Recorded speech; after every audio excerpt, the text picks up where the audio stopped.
রাতে শহরে অসংলগ্ন অবস্থায় পুলিশের হাতে আটক এক মহিলা সহ 3 যুবক। অসংলগ্ন অবস্থায় শহরের হেরিটেজ পার্কের সামনে থেকে এক মহিলা সহ 3 যুবককে আটক করা হয়। ঘটনায় জানা গেছে, হেরিটেজ পার্ক এলাকার কিছু লোক TR01BU0375 নম্বরের গাড়ির মধ্যে অশ্লীল কার্যকলাপ সংঘটিত করছিল এক মহিলা সহ 3 যুবক। ঘটনাটি দেখে সাথে সাথে পুলিশকে ফোন করলে পুলিশ এসে তাদের আটক করে থানায় নিয়ে যায়। তাদের বাড়ি জিরানিয়া দাসপাড়া এলাকায়। গাড়ির মধ্যে মদ্যপানে লিপ্ত ছিল মহিলা সহ ওই 3 যুবক। স্যার, আমরা লোকালে থেকে কল করতে তো আমরা কন্ট্রোল রুমের থেকে আমরা আইলাম। আইয়া দেখি তারা মদ মাংস লইয়া গাড়ির ভিতরে মজবুত করতেছে। মহিলা একটা আছে, আর 2-3 জন পুলিশ আছে, আর এই পুরুষ লোক সবাই মানে বিশ্ব অবস্থায় আছে।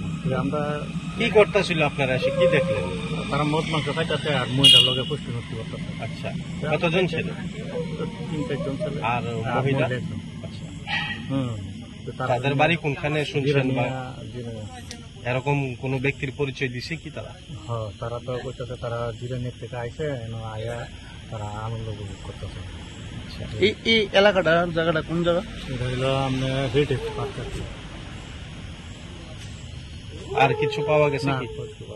পাবলিক কি হাত তুলছে তাদের? না, এইসব কোনো পাবলিক শুধু কল করে আমাদেরকে জানাচ্ছে, আমরা আইলাম। আচ্ছা, যাদেরকে গাড়ির মধ্যে অসংলগ্ন অবস্থায় দেখলেন এর মধ্যে কারোর নাম জানেন কি? না, তাদের কেউ নাম জানি না। ওখানে মহিলাদেরকে আমরা গাড়ির সামনে বেশি একটা সারাইলে সবের নাম জেনে নিব। Thank you. কি হয়েছে আপনারা আটক করছে? আমরা এখানে আইসি দাদা, আমরা হেরিটেজ পার্কের এখানে দাঁড়াইছি, আমরা শপিং টপিং করছি, আমরা এখানে দাঁড়াইছি, ঠিক আছে। এখানে দেখছি যে দুনিয়ার পোলা হয়, ঠিক আছে। তাহলে আমি বলছি ঠিক আছে দাদা, আমরা এখানে দাঁড়াই, আমরা দাঁড়াইতে কোন কথাবার্তা করেছিল, আমরা যাবো। তাহলে এখানে এসে হঠাৎ করে দিই যে মানে সিলে লাগছে। তাহলে আমিও কইছি, আমি কইছি ভাই ঠিক আছে চলো, কোনো সমস্যা করে লাভ নেই, আমরা যাবো। উমা হঠাৎ করে দিই এখানে তো খুব ছিলাছিলি, খুব দরবার টরবার সেই ব্যবস্থা, মানে এমন অবস্থা।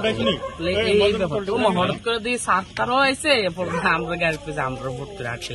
আমরা অথচ কোনো কিছু না পাইছি আপনাদের কোনো কিছু অবস্থা, কোনো অবস্থায় না। আমরা গাড়ি বয়ে রয়েছি, আমরা কথাবার্তা করতে। কি কারণে আপনারা আটকাই নই?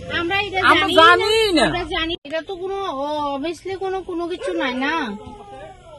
আচ্ছা, এখানকার স্থানীয়দের অভিযোগ আপনারা নাকি এখানে নেশা এরকম নেশা করি না। থুর কি জানি বলেন, আমরা কি বুঝতে পারছি না। আপনার বাড়ি জিরানিয়া কোনখানে? দাসপাড়া। আপনি কি খুঁজছেন বিশুদ্ধ পানীয় জল? তাহলে আজই বেছে নিতে হবে অত্যাধুনিক প্রযুক্তি ও পরীক্ষা নিরীক্ষার মাধ্যমে প্রস্তুতকারী পানীয় জল একমি। বিশুদ্ধ জলে সুস্থ জীবনের মূল চাকাঠি। Acme package drinking water. Report news 3।